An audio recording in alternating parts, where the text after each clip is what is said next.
تعریف یہ ہے نقل و اقوال العلماء علی نحو الاجماع. علماء کے اقوال کو نقل کرو لیکن فردن فردن نہیں، اجمال.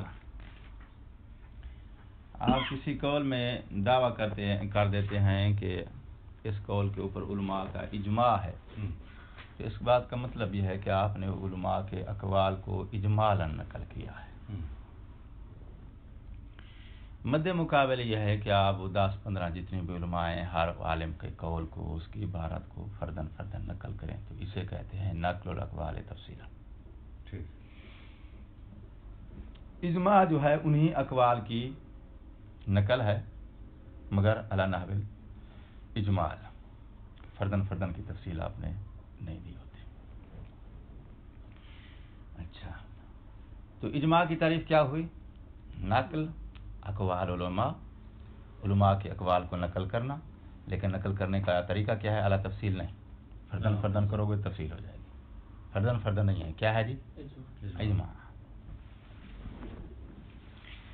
اب اجماع میں ایک اجماع جو ہے وہ سبب ہے، اور معصوم کی رائے جس تک آپ نے اس اجماع کے ذریعے پہنچنا ہے، معصوم کی رائے مسبب ہے، یہ اس کے لیے سبب ہے. ٹھیک ہو گئی بات؟ مصنف کہتا ہے معصوم کی رائے کے لیے اس کا حکایت کرنا، اگر اس جہت سے دیکھا جائے کہ یہ اجماع معصوم کی رائے سے حکایت کرتا ہے، معصوم کی رائے تک پہنچنے کا وسیلہ ہے، اس نظر سے، اس جہت سے اجماع کو دیکھا جائے، تو پھر مذکورہ شرائط کے ساتھ یہ اجماع خبر واحد کی مانند ہے حجت ہونے میں. اور اگر معصوم کی رائے سے حکایت کرنے والی جہت سے نہ دیکھا جائے، خود اجماع کو بما ہوا اجماع دیکھا جائے، بما ہوا سبب دیکھا جائے. ٹھیک ہے، قطع نظر اس کے کہ وہ معصوم کی رائے سے حکایت کرتا ہے یا نہیں کرتا، تو آپ اس کی مسبب والی جہت کو ملحوظ نہ رکھیں، خود سبب بما ہوا سبب کو دیکھیں. تو ایسی صورت میں یہ اجماع مانند ہے نقل و اقوال العلماء تفصیلا کے. آپ نے اجماع کو نقل کیا یعنی سبب کو نقل کیا، مطلب یہ کہ آپ نے علماء کے جو اقوال تفصیلا نقل کرتے ہو، کرنا ہو گیا تو ہم نے علماء کے اقوال کو تفصیلا نقل کر دیا. تو نقل الاجماع بما ہوا سبب مشابہ اور مانند ہے کس کے؟ نقل الاقوال العلماء تفصیلا. لیکن نقل الاجماع بما ہوا سبب نہیں، بما ہوا حاکی عن رائے الامام، بما ہوا کاشف عن رائے الامام. اس جہت سے دیکھا جائے تو پھر یہ مانند ہے کس کے؟ خبر واحد کے، کیونکہ خبر واحد جو ہے وہ بھی امام علیہ السلام کی رائے تک پہنچنے کا وسیلہ ہے، یہ بھی امام علیہ السلام کی رائے تک پہنچنے کا وسیلہ ہے. تو پھر یہ امام علیہ السلام کی رائے سے حکایت اور اس تک پہنچانے کے وسیلے والی جہت سے یہ خبر واحد کے مشابہ ہو جائے گا، لیکن ان شرائط کی روشنی میں جو پیچھے بیان ہو چکی ہے. اور شرائط سے مراد اس کی کہ یہ تضمنی دلالت رکھتا ہو جیسے دخولی میں ہوتا ہے، یا التزامی دلالت رکھتا ہو جیسے کہ لطفی اور حدسی الی آخر باقی اقسام میں. پچھلا جو بیان تھا وہ ہم نے اس اجماع کے اندر جو ساری تفصیل دی ہے وہ نقل الاجماع بما ہوا حکایت عن رائے الامام، حکایت والی جہت کے اعتبار سے ہم نے بحث کی ہے اجماع کے متعلق. اب ہم جو بحث نقطہ اٹھانے لگے ہیں وہ اس کی حکایت والی جہت کے اعتبار سے نہیں، بلکہ نقل الاجماع بما ہوا سبب کے اعتبار سے اٹھا رہے ہیں. تو مصنف کہتا ہے نقل الاجماع، اجماع کو جب آپ نقل کریں گے تو وہ کہلائے گا اجماع منقول. تو اجماع منقول جو کہ بما ہوا اجماع بما ہوا سبب نقل ہو رہا ہے، یہ مانند ہے کس کے؟ علماء کے اقوال کے. علماء کے اقوال کے مانند ہونے سے کیا مراد ہے؟ کہتے ہیں علماء کے اقوال کے مانند ہونے کے مراد یہ ہے کہ بھئی آپ جس طرح علماء کی اقوال میں پڑتال کرتے ہو اور پڑتال کر کے کشف کرتے ہو کہ علماء اتفاق رکھتے ہیں یا اتفاق نہیں رکھتے، اس کی وہی پڑتال شدہ حالت آپ کے پاس نقل ہو کے آ گئی ہے. ٹھیک. جب نقل ہو کے آ گئی ہے آپ کے پاس تو ایسی صورت میں یہ نقل ہو کے آنے والا اجماع آپ کے پاس جب پہنچا ہے تو یہ ہے آپ کے لیے اجماع منقول. اور اجماع منقول بما ہوا سبب منقول ہو گیا ہے. آپ کی نظر جو ہے وہ حکایت والی جہت کی طرف نہیں ہے, سبب بما ہوا سبب کی طرف ہے.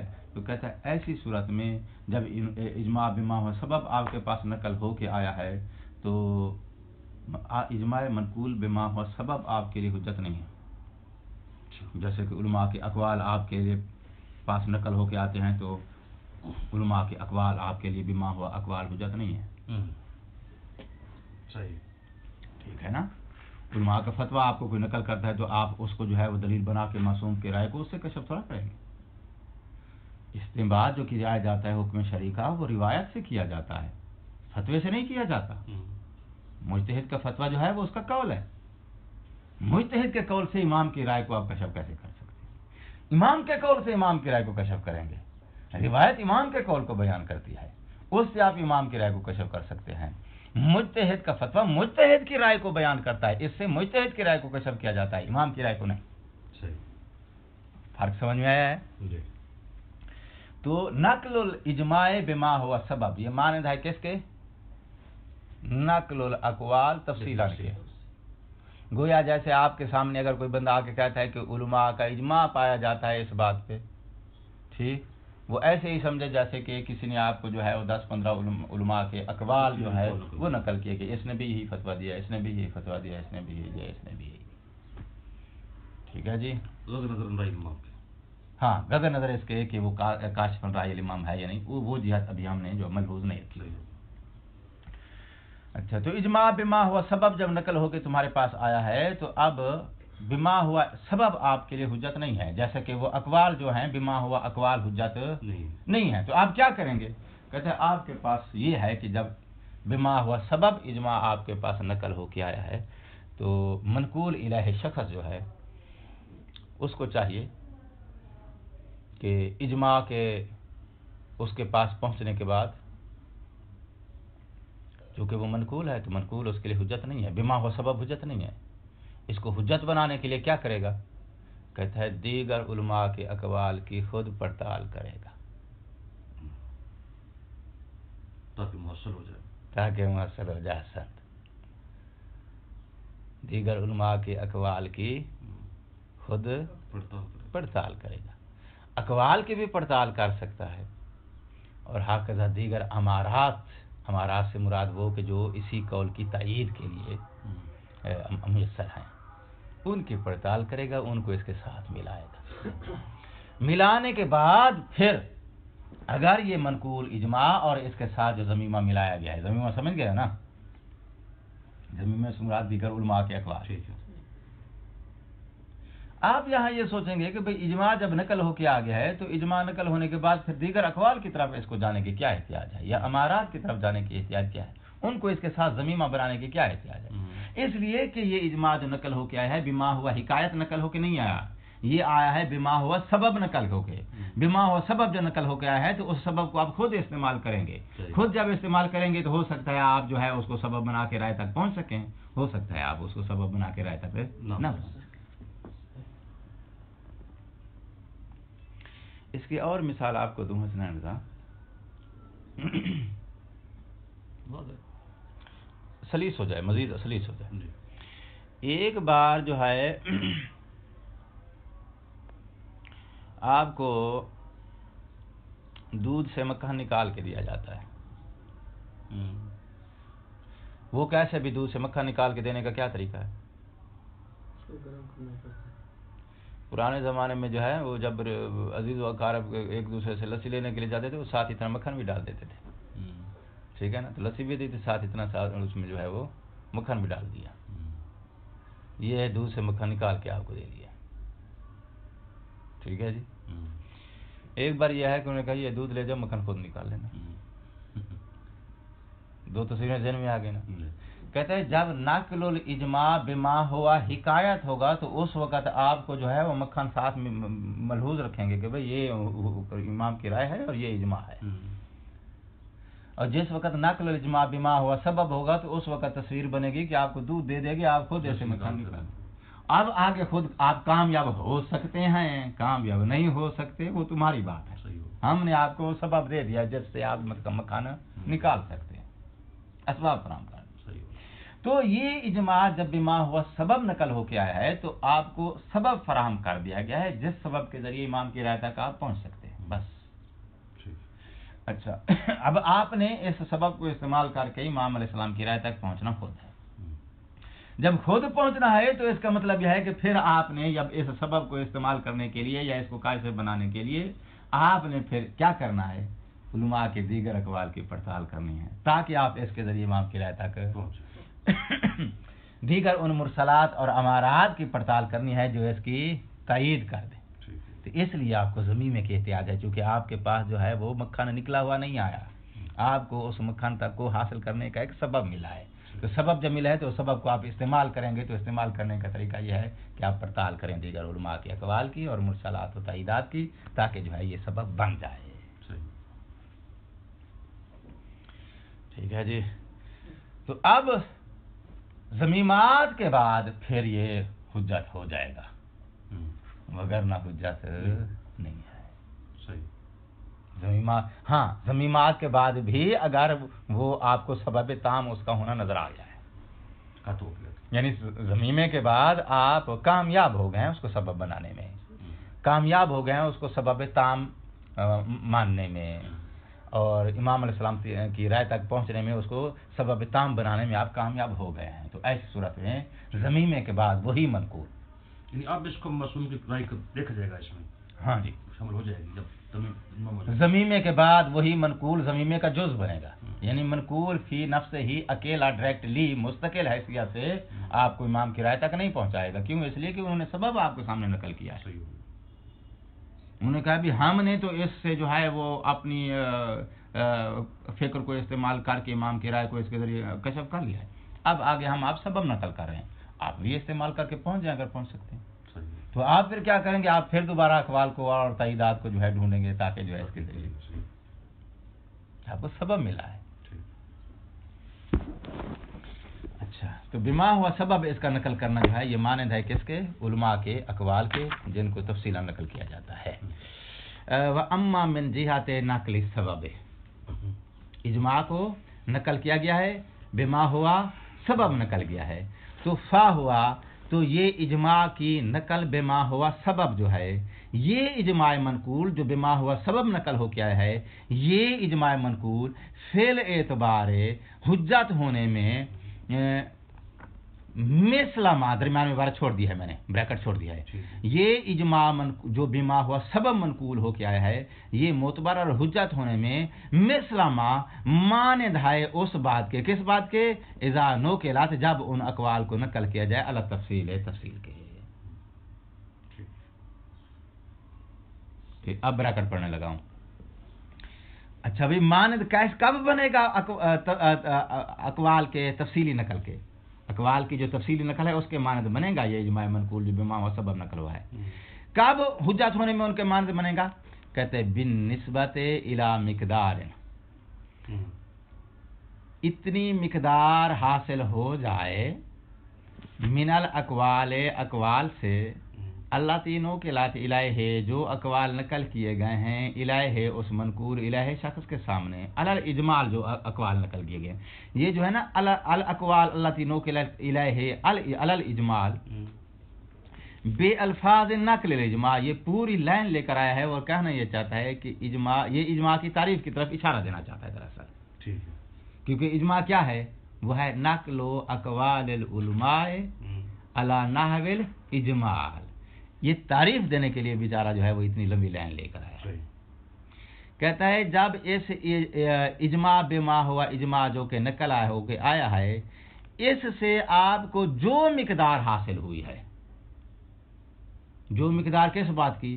امام علیہ السلام کی رائے تک پہنچنے کے لیے آپ کو ایک دلالت کی ایک سبب تام چاہیے، سبب تام میں سے کچھ مقدار سبب کی یہی بنے گا، سمجھ گئے ہو لفظ مقدار؟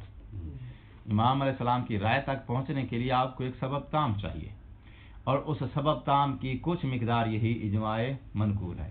تو یہ جتنی مقدار ہے یہ سبب یعنی جتنی مقدار سبب بن رہا ہے اتنی مقدار اس کے سبب بننے کی یہ حجت ہوگی. بھائی عبارت ثانی کہ امام علیہ السلام کی رائے تک پہنچنے کے لیے آپ کے پاس جو سبب تام ہے وہ مرکب ہے، من الزمیمات و من اجماع المنقول ہے. تو اجماع منقول کیا ہوگا؟ سبب تام کا ایک جز. جب ایک جز ہے تو یہ بما ہوا جز لسبب تام، یہ حجت ہے.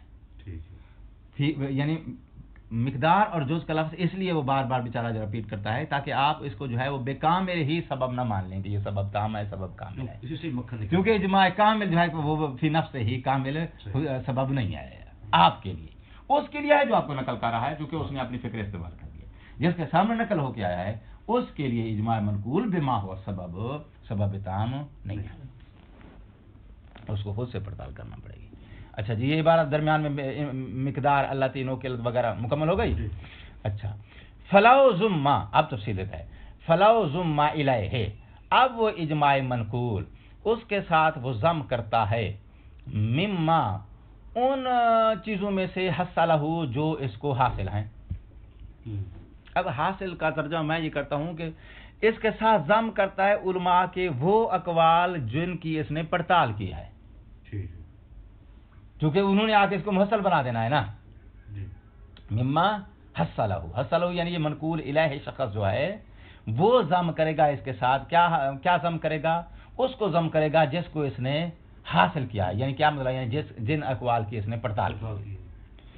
اور نوکل لہو، یا جو اقوال اس نے پڑتال خود نہیں کیے، وہ اقوال کسی نے اس کے سامنے نقل کیے ہیں، وہ اقوال ضم. یعنی جن اقوال کو ضم کرے گا وہ اقوال وہ بھی ہو سکتے ہیں جن کی اس نے خود پڑتال کی ہے، وہ اقوال بھی ہو سکتے ہیں جس کی اس نے خود پڑتال نہیں کی، کسی دوسرے عالم نے اس کے سامنے نقل کیا ہے کہ یہ اقوال ہیں جو اسی اجماع کی تائید کرتے ہیں.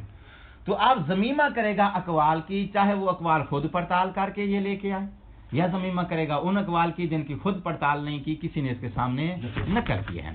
وہ اقوال بھی ہو سکتے ہیں جو کسی نے اس کے سامنے نقل کیے ہیں، اور من سائر امارات مرسلہ بھی ہو سکتی ہے.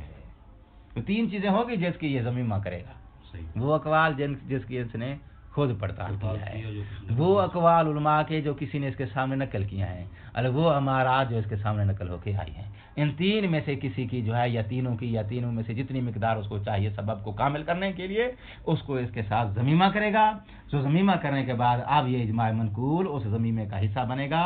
سبب تام بننے کی صورت میں پھر یہ مجموع جو ہے اجماع محصل کہلائے گا. اجماع محصل اس کے لیے کہلائے گا چونکہ اب وہ پچھلے منقول کو اس نے محصل بنایا ہے ضمیمے کے ذریعے. اچھا، مقدار، اب یہ مقدار جو ہے اس ضمہ کے لیے نائب فاعل ہے. وہ ضمہ پیچھے لفظ گزر چکا ہے. فلو ضمہ الیہ، مقدار، اتنی مقدار ضم کرے کہ کان المجموع من ہو کی ضمیر جا رہی ہے اس اجماع منقول کی طرف. اس اجماع منقول من ہو و من ما نوکیلا، نہ من ہو کی ضمیر جو ہے اجماع کی طرف نہیں جا رہی، من ہو کی ضمیر جا رہی ہے ضمیمے کی طرف. اتنی مقدار ضم کرے کہ کان المجموع، کہ جو مجموع حاصل ہوگا، جو مجموع حاصل ہوگا کہاں سے حاصل ہوگا؟ من ہو یعنی اس ضمیمے سے، و من ما اور اس سے نوکلا جو اس کو نقل کیا گیا ہے بلفظ الاجماع، اجماع کے لفظ کے ساتھ. یعنی اجماع منقول اور ضمیمے کے مجموعے سے جو مجموع حاصل ہوا ہے اس کی مقدار، اس کی مقدار ہو بے مقدار سبب تام، سبب تام کی مقدار کو پہنچ جائے. یعنی اجماع منقول اور ضمیمہ دونوں کو ملا کے جو مجموعہ حاصل ہوا ہے اس مجموعے کی مقدار پہنچ جائے سبب تام کو، تو پھر کان المجموع کل محصل ہے. اس لو کا یہ جزا ہو گئی. لو ضمہ، اگر ضم کرتے ہو اجماع منقول کے ساتھ ضمیمے کو اور دونوں کے مجموعی مقدار، ضمیمے اور اجماع منقول کی ضمیمے کی مجموعی مقدار کان المجموع ہو سبب تام کی مقدار کو پہنچ رہی ہو تو کان المجموع کل محصل ہے. مجموع سمجھ گئے ہو نا آپ تو؟ اچھا، محصل کی مانند ہو جائے گا. کیا مطلب؟ یعنی یہی اس کے لیے اجماع مرسل کا درجہ رکھتا ہے، یعنی یہی اس کو اجماع مرسل بنا کے اس کے ذریعے امام کی رائے کو کشف کرے گا. جب امام کی رائے کو کشف کرے گا تو یہ اجماع امام کی رائے سے کاشف ہونے کی بنا پہ حجت ہو جائے گا، مطلب یہ کہ خبر روایت کا مصداق ہو جائے گا. یعنی وہ جو سبب نقلا ہو گیا ہے اس سبب کو ہم پھر دوبارہ پلٹائیں گے کدھر؟ اس مسبب والی جہت کی طرف، کیونکہ بما ہوا سبب تو کارآمد نہیں ہے نا ہمارے لیے. اجماع بما ہوا سبب ہمارے لیے کارآمد نہیں ہے، کیونکہ یہ ہماری منزل نہیں ہے. منزل ہے ہماری امام علیہ السلام کی رائے، جس تک ہم نے اس کو استعمال کر کے پہنچنا ہے. تو پھر دوبارہ پلٹنا ہم نے اسی جہت کی طرف آئے جو حکایت والی ہے. لیکن یہ ہے کہ اس اجماع منقول کی خود ہم آپ پر ریپیئرنگ کر کے پھر اس کے ذریعے وہاں پہنچیں گے، کیونکہ ہمیں جو ہے وہ جاہز نہیں پہنچا ہے، سبب اور مسبب دونوں کمپلیٹ نہیں پہنچے ہیں، فقط سبب پہنچا. اچھا جی کہاں گیا؟ وَيَكُونُ حَالُهُ، تو حال ہو جائے گا اس محصل یا مجموع کا کما اذا کانا کلہ منقولا. اس مجموع کی حالت یہ ہو جائے گی جیسے کہ کلہ اس کے سامنے منقول ہو گیا ہے. یعنی یہ کہنا جاتا ہے جیسے کہ ایک آپ کے پاس اجماع منقول سبب مسبب کامل آپ کے پاس آتا ہے. اجماع منقول وہ اجماع منقول کہ جس میں سبب اور مسبب آپ کے پاس کامل نقل ہو کے آتا ہے، یہ مجموع اب ہو جائے گا اس منقول کی مانند، یہ مجموع اس منقول کی مانند ہو جائے گا. ٹھیک ہے جی، یہاں تک ایک بات خلاص ہو گئی کہ آپ کے پاس اجماع بما ہوا سبب نقل ہو کے آتا ہے جس میں مسبب کا کوئی حوالہ نہیں، تو آپ اس سبب کو کیسے استعمال کر کے امام علیہ السلام کی رائے تک پہنچ سکتے ہیں. یہ اس نے ایک نقطہ دے دیا ہے. خلاص نا، یہاں ایک اشکال ہے، اس اشکال کا جواب سنو. مصنف کہتا ہے کہ بھائی صاحب اجماع حجت بنتا ہے اس بنا پہ کہ وہ خبر واحد کا مصداق بنے گا تو، ٹھیک ہے نا، خبر واحد کا مصداق بنے گا تو پھر وہ خبر واحد کوئی حجت کو پروف کرنے والی ادلہ اس کو شامل ہوں گی اور یہ حجت بنے گا، وگرنہ یہ حجت نہیں بنے. یہ قانون ہے اجماع منقول کا. اور جو ادلہ ہیں خبر واحد کی حجیت کو پروف کرنے والی، وہ خبر واحد کی حجیت کو اس صورت میں پروف کرتی ہیں جب وہ مستقل طور پہ امام علیہ السلام کی رائے کے لیے کاشف ہو، اور اگر کاشف عن رائے الامام کا وہ سبب اور جز بن رہی ہو اس سبب کا تو اس کی حجت کو پروف نہیں کرتی. تو یہ اجماع جس کو بھی آپ نے بیان کیا ہے کہ جو بما ہو سبب آپ کے پاس نقل ہو کے آیا ہے، تو یہ ضمیمہ ملانے کے بعد آپ نے اس کو سبب تام کا ایک جز قرار دیا ہے. جب جز قرار دیا ہے تو یہ مستقل طور پہ خود سبب کامل نہیں ہے امام علیہ السلام کی رائے تک پہنچنے کا، تاکہ یہ اس کا مصداق قرار پائے اور پھر حجت ہو جائے. نہیں، بعد سبب کامل ہو گیا ضمیمے کے بعد، ضمیمے کے بعد ہوا ہے تو سبب کامل جو ہے وہ مجموع ہے یا مجموع ہے. جب مجموع ہے تو یہ اجماع منقول جو آپ کے پاس آیا تھا بما ہوا سبب نقل ہو کے، یہ اس مجموع کا جز ہے. جو سبب رائے کے لیے کاشف بن رہا ہے اس سبب کا یہ جز ہے. جب جز ہے تو یہ بنفس ہی خود مستقل حیثیت کے ساتھ کاشف نہیں بن رہا، بلکہ کاشف کا جز ہونے کے اعتبار سے جو ہے یہ امام کی رائے تک پہنچا رہا ہے. یعنی امام کی رائے کے لیے کاشف جو ہے وہ ایک سبب ہے، یہ اس کا جز ہے. جبکہ خبر جو ہوتی ہے وہ سبب کا جز نہیں ہوتی، بنفس ہی سبب ہوتی ہے وہ. تو یہ اس کا مصداق بنے گا تو حجت بنے گا. تو یہ اس کا مصداق پھر تب بنے گا جب خود یہ کاشف بنے، نہ کہ یہ کاشف کا جز بنے. تو آپ اس کو کاشف کا جز بنا رہے ہیں، سبب کا جز بنا رہے ہیں. جب سبب کا جز بنائیں گے تو یہ خبر کا مصداق نہیں بنے گا، کیونکہ خبر جو ہے وہ خود سبب ہوتی ہے، امام کے خبر جو ہے امام کی رائے تک پہنچنے کا خود سبب ہوتی ہے، نہ کہ وہ سبب کا جز ہوتی ہے. بعد ضمیمہ ہو جائے گی، اس کا سبب بن جائے گی. کون؟ اپنا خبر بعد کا مصداق بن جائے گی بعد ضمیمہ. نہیں، یہ نہیں کہنا چاہتا ہوں. موازنہ ہم نے دینا ہے اجماع اس اجماع کا جو کہ آپ کے پاس بما ہوا مجموع سبب تام بنا ہے امام علیہ السلام کی رائے تک پہنچنے کا. اس اجماع مجموع کا ہم نے موازنہ دینا ہے خبر واحد کے ساتھ. اب خبر واحد میں کو پہلے دیکھو کہ خبر واحد جو ہے وہ بے نفس ہی سبب ہے امام علیہ السلام کی رائے کو کشف کرنے کا، یا وہ سبب کا جز ہے؟ بے نفس ہی سبب ہے. ٹھیک ہے. اب آ جاؤ اس اجماع میں جس کو آپ نے ضمیمے کے ساتھ ملایا ہے. جب ضمیمے کے ساتھ ملایا ہے تو یہ اجماع منقول بما ہوا سبب، یہ بما ہوا سبب، یہ خود سبب بن رہا ہے رائے تک پہنچنے کا یا سبب کا جز بن رہا ہے؟ جز بن رہا ہے. اور خبر خود سبب ہوتی ہے یا جز ہوتی ہے سبب کا؟ تو پھر یہ اس کے مصداق میں داخل ہوگا؟ مصداق میں داخل تب ہوگا جب یہ بھی خبر کی طرح خود جو ہے سبب بنے، نہ کہ سبب کا جز بنے. تو لہذا وہ فرق قریب کرنا چاہتا ہے کہ اس میں اور اس میں فرق ہے. مصداق تب بنے گا جب ان دونوں کے درمیان فرق نہ رہے. وہ سبب ہوتی ہے، سبب کا جز نہیں ہوتی، اور یہ سبب کا جز بن رہا ہے. یہ اس کا مصداق تب بنے گا جب یہ خود سبب ہو. جبکہ تم کہہ رہے ہو کہ یہ سبب نہیں ہے بلکہ سبب کا جز ہے. تو لہٰذا اس اجماع میں اور اس خبر میں جس کا یہ مصداق ہونے کی وجہ سے حجت بنتا ہے، یہ اس کے ساتھ فرق رکھتا ہے. جب فرق رکھتا ہے تو یہ اس کا مصداق نہیں بنے گا. جب مصداق نہیں بنے گا تو حجیت والی ادلہ اس کو شامل نہیں ہوں گی، تو پھر یہ حجت بھی نہیں ہوگا. ٹھیک ہے نا؟ یہ فرق ہے. اب مصنف نے اس کا جواب دیا ہے. مصنف کہتا ہے بھائی صاحب اس بات میں کوئی فرق نہیں ہے کہ بھائی صاحب اگر وہ امام علیہ السلام کی رائے تک پہنچنے کے لیے سبب مستقل ہو تو پھر وہ حجت بنے گا، اور اگر سبب کا جز ہو تو پھر حجت نہیں بنے گا. ہم آپ کو مثالیں دیتے ہیں کہ جس میں جو ہے وہ مجموع بما ہوا، مجموع جو ہے اس کے اوپر حکم شرعی مرتب ہو رہا ہے، لیکن وہ جو سبب ہے اس کی اجزاء جو ہے علیحدہ علیحدہ جو حجت ہے. کیا مثال ہے جی؟ شریعت میں 2 گواہ چاہیے کم سے کم، تو پھر حد جاری ہوتی ہے، تو پھر حکم شرعی ثابت ہوتا ہے. حکم شرعی ثابت ہوتا ہے یا کوئی موضوع شرعی ثابت ہوتا ہے، 2 گواہ چاہیے نا. اچھا، تو سبب تام کیا ہے؟ 2 گواہیاں، جبکہ فردن فردن بھی وہ حجت ہے. ہر گواہ فردن.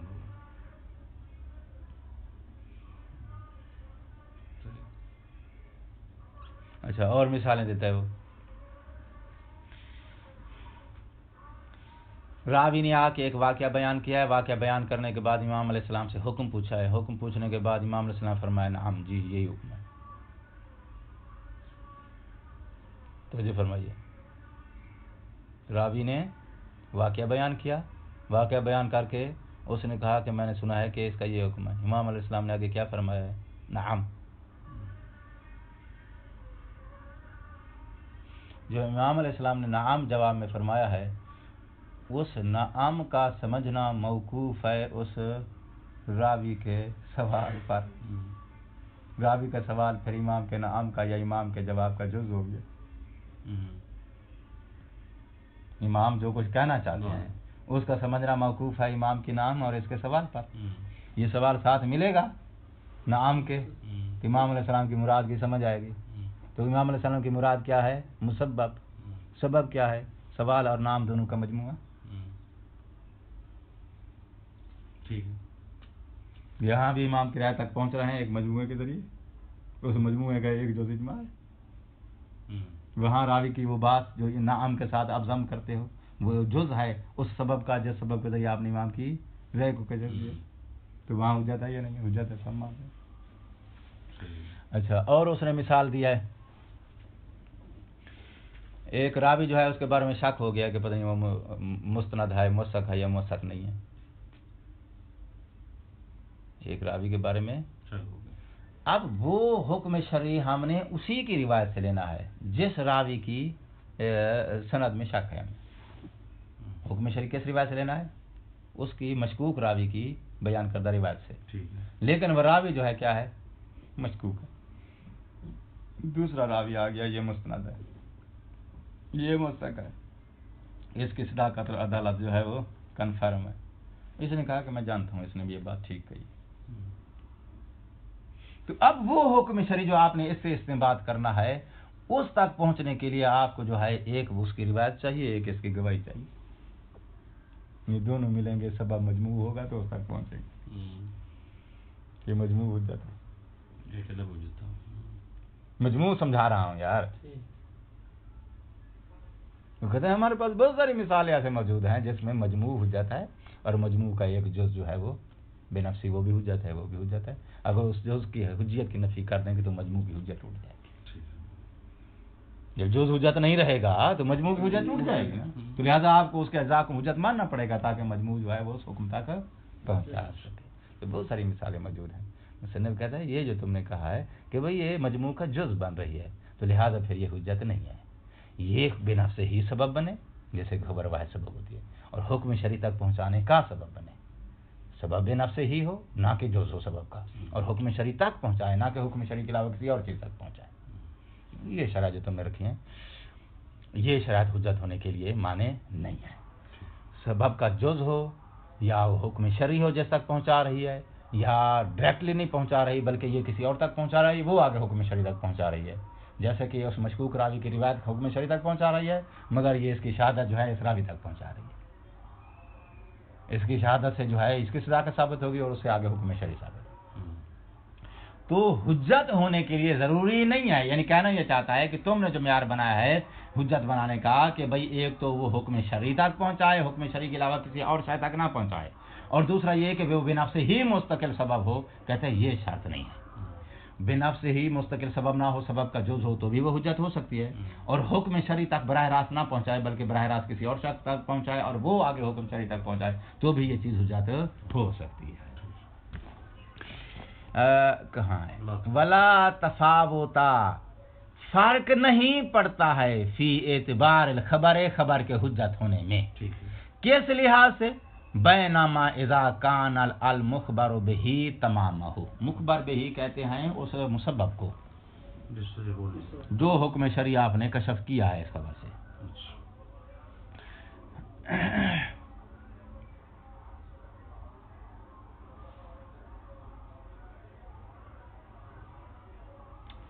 نہ سوری غلطی ہو گئی. جس کے ذریعے آسان تھا ٹھیک پہنچ گیا.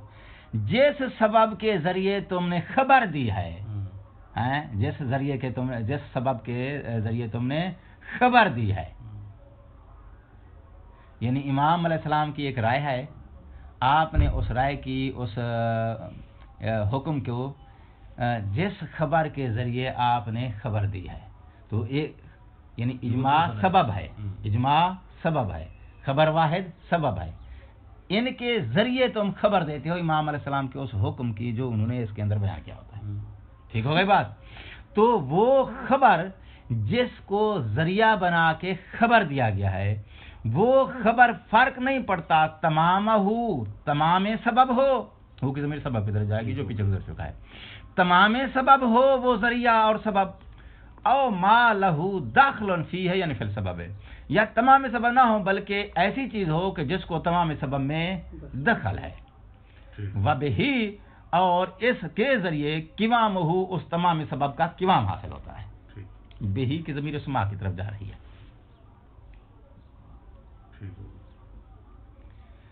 وہی سبب بننے والی چیز تمام سبب ہو یا تمام سبب نہ ہو بلکہ اس کو دخل ہو تمام سبب میں اور تمام سبب جو ہے اس کے ذریعے قوام پاتا ہو. ان دونوں باتوں میں کوئی فرق نہیں ہے. یعنی کیا مطلب دونوں حجت ہیں. وہ خبر جو تمام سبب ہے اور امام کی رائے تک جو ہے پہنچا رہی ہے اس میں اور وہ دوسری چیز کہ جو تمام سبب نہیں تمام سبب کا جز ہے جز بن کے امام علیہ السلام کی رائے تک پہنچا رہی ہے. دونوں میں حجت ہونے کے لحاظ سے کوئی فرق نہیں ہے. دلیل کیا ہے؟ اب کما کی تشبیہ کے ذریعے دلیل پیش کرتا ہے. یا شہاد بہی ان دونوں کے حجت ہونے کی شہادت دے رہی ہے. نمبر 1 حجیت ہو اس خبر کا حجت ہونا بلا رائب بلا شک و شبہ وہ حجت ہے. خبر کب حجت ہے؟ فی تعیین حال سائل کی حالت کی تعیین میں. حالت سے مراد یہ کہ وہ مسک ہے یا مسک نہیں ہے. سائل سے مراد وہ سائل وہ راوی جس نے امام علیہ السلام سے بات لے کے آپ تک پہنچائی ہے. اگر وہ مشکوک الحال ہے پتہ نہیں چل رہا کہ امام علیہ السلام سے جس سائل نے یہ سوال کر کے بات ہم تک پہنچائی ہے وہ مسک ہے یا مسک نہیں ہے، تو اس کی حالت کے تعین کے لیے ایک دوسری خبر کی طرف آپ چاہتے ہیں، ایک دوسری خبر کا سہارا لیتے ہیں، یہ آ کے اس کی حالت کی تعین دیتی ہے اور پھر آپ اس کی بیان کردہ روایت سے حکم شرعی لیتے ہیں۔ تو وہ حکم شرعی تک آپ پہنچے ہیں، اس کی روایت ساتھ ضم کریں گے آپ اس خبر کو جس نے آ کے اس کی حالت کی تعین دی ہے۔ سچویشن واضح ہو رہی ہے، عبارت بہت شارٹ لے کے ہے۔ ایک مثال، وخصوصیت القضیت الواقعۃ المسئول عنہا، وہ قضیہ الواقعہ المسئول عنہا جس کے بارے میں امام علیہ السلام سے سوال کیا گیا، اس کی خصوصیت کو بھی دخل ہوتا ہے امام علیہ السلام کی رائے کو سمجھنے میں۔ جی وہ نام کا کہا ہیں جس نے نام اس نے مولانا نام بول دیا، اس نے واقعہ اس نے سارا اپنا ایڈ کیا ہے۔ اس نے کہا کہ مولا وہاں جو ہے وہ کنویں کے اندر جو ہے وہ کوئی چیز گر گئی اور وہاں جو ہے وہ کسی بندے نے آپ کے منہ میں نے کہا کہ بھئی اس کی اتنی ڈول نکال دو تو یہ پاک ہو جائے گا، آپ کیا فرماتے ہیں؟ اس نے ٹھیک کیا، آپ نے فرمانا۔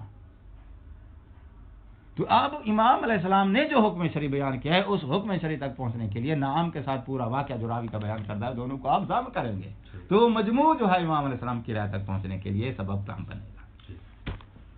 وغیر ذالک، غیر ذالک میں آپ گواہی والی مثال لیں کہ دو گواہ ہوتے ہیں وہ حکم تک پہنچنے کے لیے یا موضوع کی تشخیص کے لیے، جو بھی وہاں مورد رہا ہو گواہی کا، اور ہر شاہد جو ہے فردن فردن جو کہ مجموع کا جز ہے، ہر شاہد اس مجموع کا جز ہے، الگ الگ دیکھا جائے تو جز ہے، وہ دونوں کو ملا کو دیکھا جائے تو وہ سبب تام ہے۔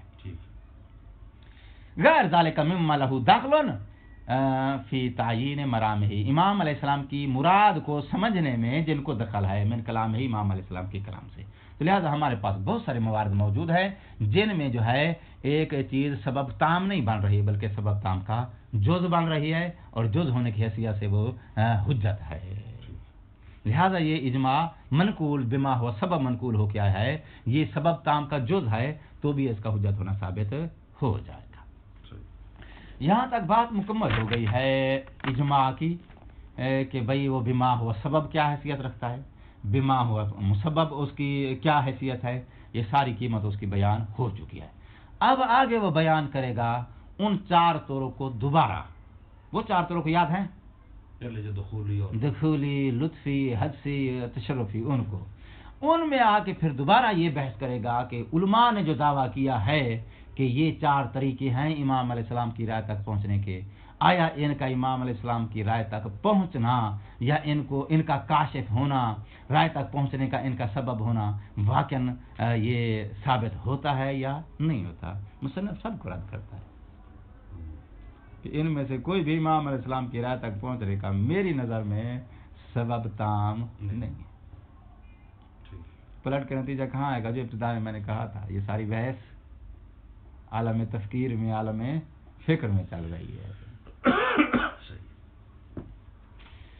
تو آج اسی پہ اتفاق کرتے ہیں۔ السلام علیکم ورحمۃ اللہ وبرکاتہ۔